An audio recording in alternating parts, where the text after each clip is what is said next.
Hi, everybody. Welcome to another episode of the Successful Women's TV show. My name is Galit Ventura Rosen. I am co-founder of Everyday Women TV, a professional speaker and a commercial real estate broker. One of my favorite things to do every week is bring you a woman that is making a difference from all over the world. This week is no exception. Today, I am excited to introduce to you Staci Wallace. Welcome. Thank you. It's great to be here. We've already been having fun in the green room, so I've been having a good time. I know. I really need to just start recording from the second that we talk because the things people will learn. Oh my God, it was so much fun. I'm going to jump in and share a little bit about you. And then I've got to take 2 minutes just to share the story that you shared.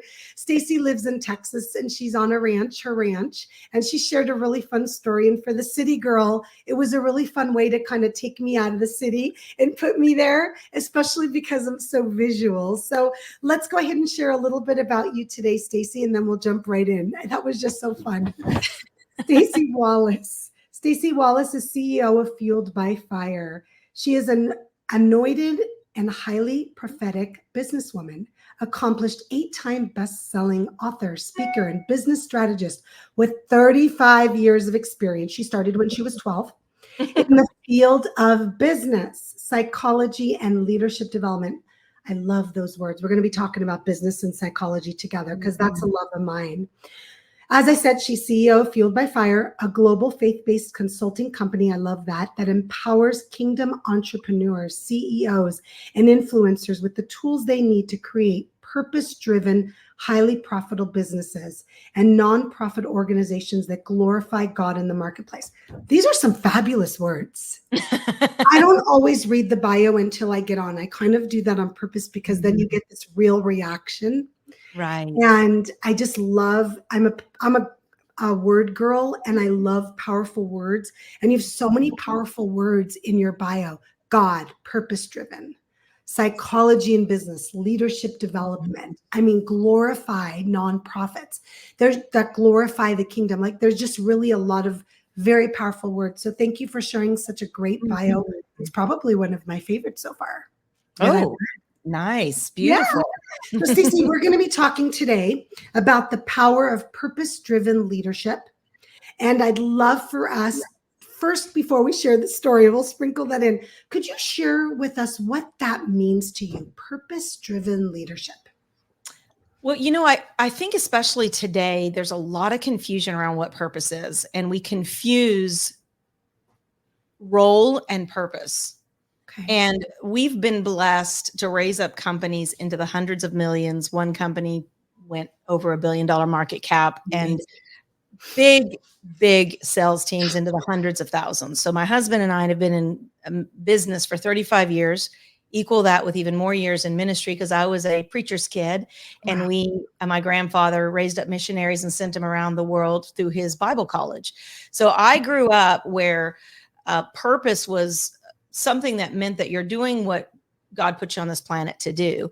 And then I moved into the business arena when I was 18 years old. I was just blessed to produce wealth. I was blessed to really be able to produce profitable business ventures. And I began to hear this word purpose thrown around as if it was, I was raising my kids for a while. And, now I'm trying to figure out what my purpose is. And it was a little confusing to me. The first book that I wrote was called Mission Possible. And the foreword was written by Zig Ziglar. And we talked about this a lot in the green room. We traveled together for about 12 years. And the confusion of people never feeling fully connected in what they're doing because they confuse purpose and role. Here's what I mean is your role is the job you have in the marketplace. That's the platform that I believe God gives you to be able to fulfill your purpose, whether you're a doctor, a lawyer, a stay-at-home mom, a homeschooler, a teacher, or a real estate agent. It doesn't matter what the role is. The role changes throughout life. We age out of certain career choices, but that's a role. A lot of times when I would hear some of our clients, they would come to us and they would be empty nesters and they would say, okay, our kids are all out. And now we're trying to figure out what does that mean to our purpose? Like, what is our purpose now? And then they would go through depression and anxiety because they were like, okay, I'm so used to cooking or cleaning or taking care of the kids or worrying about where the kids are going to get. And now what am I supposed to do with my life? And really, that's just the role shifting. It's not their purpose shifting. We've all been put on this planet for one thing, and that is to glorify God, to reflect his love in the marketplace, to feed the poor, clothe the naked. We are here to be generosity conduits and to really do it from a higher sense of purpose. And so when we talk about a purpose driven, it means that my business is God infused. I'm not just fixing brains. If I'm doing brain surgery, I'm an extension of heaven on earth. And when my hands go to the scalpel or my hands are actually involved in the tactic that I've been called to operate in, I'm doing it with God behind me saying, can you flow through me to reach this person? It's the same thing with what we do with coaching and consulting, really being able to allow there to be an acceptance that I'm not just on this planet by myself, but a purpose driven means it's bigger than me. It's bigger than my time, my talent, my resources. And if I can learn to just be a steward of the gift, steward of the role, steward of the talent, now purpose can enter in because I realize it's not mine in the first place. So how does that directly relate to, from your perspective, to leadership? Well, a lot of times people's leadership is defined by a title. And so they get really ingrained in what I call greed path, is what's in it for me? WIFM, the radio station everybody's tuned into. How can I excel in this? How can I get more? How can I achieve more? How can I make more? How can I get that promotion? And the problem is it's all about me. It's the disease of me. And so in leadership, of course, all the years of singing and speaking on stage for 20, 30,000 people, we teach leadership development. We want people to be driven to 10x their business, to 100x their business. But if that is the essence of leadership, then I think we failed. I think the essence of leadership is legacy. I think the essence of leadership is, did you do good enough to create layers of leadership and magnetism around you that when you die, what you created doesn't die. The energy, the life, the memory, the love, it goes on. And that to me is true leadership. And just a word that I believe is so misused again is leadership is confused with rank and position as opposed to generational impact. So let's talk for a minute about the way that these two work together, and somebody that's listening that's doing one of these things. Right? If they're listening or watching, how many times have you seen that in the audience when you're speaking, Staci, where you lose these people, they're on their phones. This has been my experience often with speaking on stage.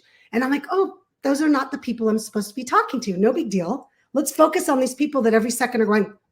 And if you can't see me, those listening, I'm literally shaking my head up and down and going, and then taking notes like furiously. Those are the people we're talking to right now, that they're listening to you and going, oh my gosh, I have to learn more about how to do this purpose-driven leadership.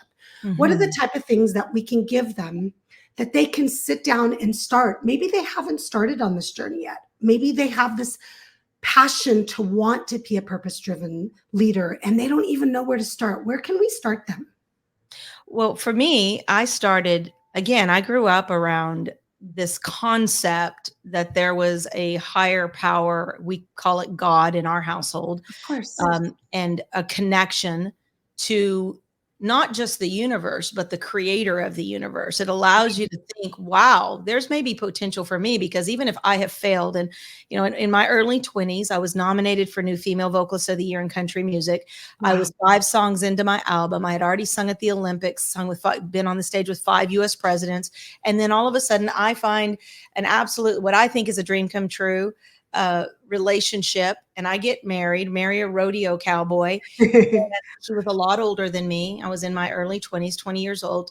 And he left me after 7 months, and it was abusive and it was devastating. And I went through this vacuum of, on one hand, feeling like Cinderella, my dreams are coming true. And on the other hand, feeling like my pumpkin has just been crushed. And so I went through suicidal depression, anxiety. I went into a place where I had planned out my death, my suicide. And because I had this foundation of faith, Okay. Even though I was so far away from it. I might have not been one of those that was nodding up and down with you in that season of my life. That's fair. I would have been one that would have been going, oh God, not another one, right? Yes. Here goes, one of those. But I was in a place of such devastation and brokenness that I was upset. Why would God allow this to happen to me? I don't understand why this has to be my story. And again, still Which very a lot of people go through that when they're going through absolutely. challenges. That seems to me like a normal question that people would ask themselves. And it's interesting, Galit, because when you get on the other side, like here we are, I'm 50, getting ready to turn 54 next month. A young So 54. okay, so we're a few years past that 21-year-old girl.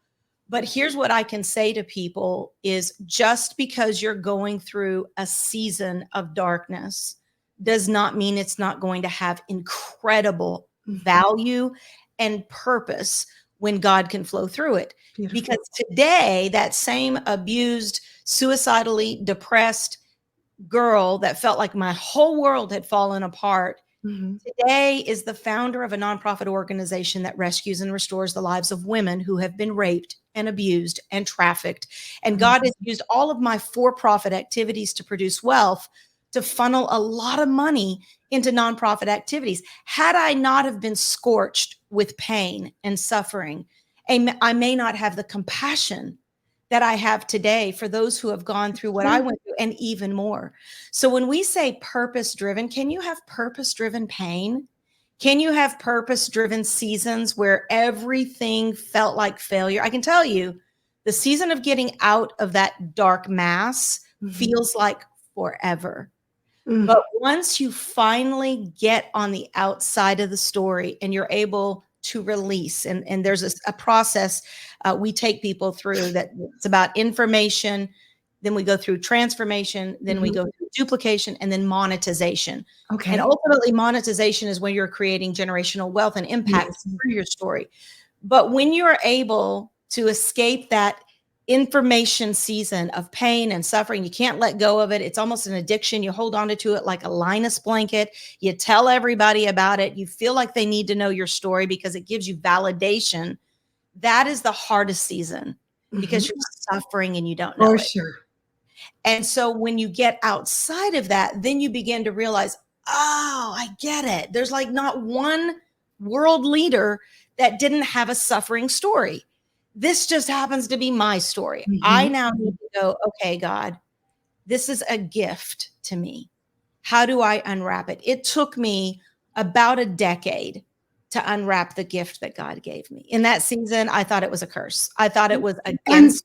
Everybody takes a different amount of time to get through it. And I wish there was one person on this earth that I personally know that hasn't had some kind of challenge. And they're all different, but at the same time, for the person that's going through it, it probably feels exactly the same no matter what level it's at. So I love that you started with that, I love when I have women on that look so polished and are successful and financially independent. And then we're like, look, guys, because that's the way the society works. They see a person, right, Staci? And then we go, look, let's share with you what I've gone through so you can understand that you can get where I am too, if that's what you choose. Because at the end of the day, Staci, it's all a choice, right? Yeah. Some people stay in that season forever and they're making a choice no matter what they've gone through. And I'm sorry if it's been horrible, anybody listening and watching, but at the end of the day, Staci made a choice at some point through her growth to say, okay, let's go. And look where you are today. And you know, the choice for me, really, I'm a fighter. So growing up, I was a little tomboy. That's part of living out here on the ranch. The story we were talking about earlier, we're going live and all of a sudden I'm running in here to get ready. And then I see a tractor who's picking up a bale of hay and the bale of hay falls off the tractor and goes in our 7-acre lake. And he thinks he's going to be brilliant. I'll just go get it with my tractor. Tractors and lakes don't go well together. So he sinks into the lake. Next thing I see my husband with another tractor pulling that tractor out. It's like, wow. And here I am in this beautiful little glass office watching. Ready for the interview. Chaos. But here's what's interesting, Galit. This is the story. I'm in a different perspective. I'm up on a hill looking down at the trauma and I have the perspective to see it from peace. I'm like, I know they're going to get it out. The tractor's probably insured. I know the guy who owns the tractor. So it's insured. So it's really the guy down there on the tractor is probably screaming obscenities, possibly freaking out, but it's going to work out. He's going to get the tractor out. He's going to get that bale of hay out, and he's going to go on with his life. Unfortunately, when you're in the tractor, you feel the trauma. Oh, you yeah. feel the pain. And the beautiful thing for me, the escape came when I realized that this didn't happen to me. Oh, this is a gift that God is allowing to flow through me. And if I can let go, in fact, I call it this when I'm coaching with people, is calculate, and I've never done this on a podcast before, but I think it'll be interesting, free coaching. Calculate the trauma of your past. Okay. And see if you could put it into an economic value. So let's say you spent 12 years as an alcoholic. Calculate how much alcohol you spent. You spent 10 years trying businesses and they failed, And so there's, let's say, $1.2 million of business failure. Calculate the emotional and time spent on broken relationships. And let's see if we can put how many millions of dollars would that equate to if you could put a dollar value on? Well, some people would say, well, that's 1.2 million, or that's 5 million, or oh my gosh, that's $10 million. Well, here's what we can do. And in my faith, there's something called seed, time, and harvest. Okay. And when you truly believe in harvest, then you have to let go of the seed. And so I choose to believe and try to help my clients see that everything that has happened in your history is a gift of seed. The question is, are you going to hold on to it with white knuckles and not let go and continue to remind them? We have people who've gone through our program that have had their children murdered. We've had people who have had trauma after trauma, beaten into a coma with a candlestick in our nonprofit organization. The only way to gain freedom is to truly let go. And not just let go, because that sounds like, okay, I'll let it go. And then what? How about let go and plant that season of your life as seed? There's a scripture that says God gives seed to the sower. And so what if you planted a seed and say, you know what, I'm not going to talk about that divorce again. I'm not going to talk about what that person did to me again. In fact, that lawsuit, and I've walked many, many, many multimillionaires out of lawsuits to say it's killing your family. It's killing your health. What if you let that $1.2 million lawsuit go? Release it as seed and see what the harvest of $1.2 million would be in peace that passes all understanding, joy that is unspeakable, and possibly financial breakthrough that right now you could never do for yourself. And for me, that's how I had to get past human psychology. I had to get past emotional quotient. I had to get into a place where I believed that there was a spiritual consciousness or a spiritual playing field, I call it a realm, where it's not about humans. It's not about what they've done to me. It's about principalities, powers of darkness. It's about overcoming bigger things than just the action itself.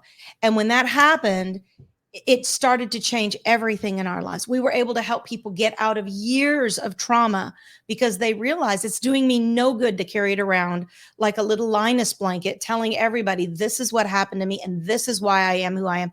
What if this is what was given to me and this is how it made me who I am? Because today I am whatever that I am statement is, it's based on what you've learned because of your history. Beautiful. Gosh, I think that's such a perfect place to end this interview. That was so powerful. If you're listening or watching, please literally rewind this part and listen to this whole section again, because it's the kind of information or the kind of powerful advice, whatever you want to call it, experience that you could literally write down and use as a screensaver. Thank you. Staci, will you share with everybody how they can get a hold of you, learn more about not just your for-profit coaching, but also your nonprofit as well? Absolutely. Well, and I'd like to give something away to everybody that I think Absolutely. will Please help feel them. free. I love to be on these, but I always want to leave something of intrinsic value that I know will help you. It's called the sweet spot audit. So I'm going to do that at the end, but you can reach me. Everything you can find on my website, staciwallace.com, STACIWALLACE.com. We'll put it in the show notes. Yes. But I give away a free 5-day mastery level coaching program. And we're getting ready to do another one. And I would encourage everybody to go register for it at FBF, which stands for Fueled by Fire, FBFchallenge.com. I don't hold back my best stuff for the inside of, because we're very high ticket. We start at $23,000 and go up to over $100,000. So I know not everybody's going to be able to do that. That's why I love to give as much as we can to the marketplace. And this is totally free. So I'm going to give you some really, really good, powerful audits and models that you can step by step go through in order to help you get on the other side. So FBFchallenge.com. Now, what Galit was talking about is our nonprofit, Fueled by Fire. We raised it up as a soul company, meaning that it was a give back company. And it's become a multi-million-dollar company that we use to funnel funds into our nonprofit and other nonprofits. The nonprofit is emwomen.com. It stands for Empowering Women. And we now have branched into men and children and others, but EM Women is the 501c3, emwomen.com. And we rescue and restore the lives of women and girls who've gone through trafficking, abuse, molestation. We work with really big shelters and programs and retreat centers to help women and men go through their trauma and get healed once and for all. And then our property out here, we have tiny homes in Texas. I don't know if we mentioned that. Yes, it's called Epiphany Ranch. And this is where our ultimate goal is to help them get a house paid for, a car paid for, and help them have total freedom with a job or a company that they can use now to provide jobs for other people. So those are really big parts of our lives. I want to give everyone something called the Sweet Spot Audit, though. And the easiest way for you to go to get this, and this is an audit where you will evaluate where you're at, your strengths, your weaknesses, your energy production, energy demand, and your time blocking. And as a leader, these are essential. If you do not know what your kryptonite is, it will be a blind spot that holds you back. So this will be a really great free resource for you. Just text the word SWEET, SWEET, because it's a Sweet Spot Audit, SWEET, to 469-300-0372. And we can put that in the notes as well. But Billy, it has been a privilege and an honor. Yes. And do me a favor. Please, let's set up another interview for you in the future. This is not nearly enough time to talk to you about all the amazing things that you're doing. And I hope everybody that's listening and watching takes advantage. We'll make sure to grab all the information that you gave. I'll have you send that to me in an email so I have it and I can share it. And I thank you, Staci, for sharing your journey, your success, your legacy, and all that you're doing for the world, and appreciate you taking the time to talk to me today. Thank you. Thank you, Galit. And thank you, everybody, for listening and watching to another episode of the Successful Women's TV show. I appreciate you. Galit Ventura Rosen here, and I will see you next time. Bye, everybody. Peace out.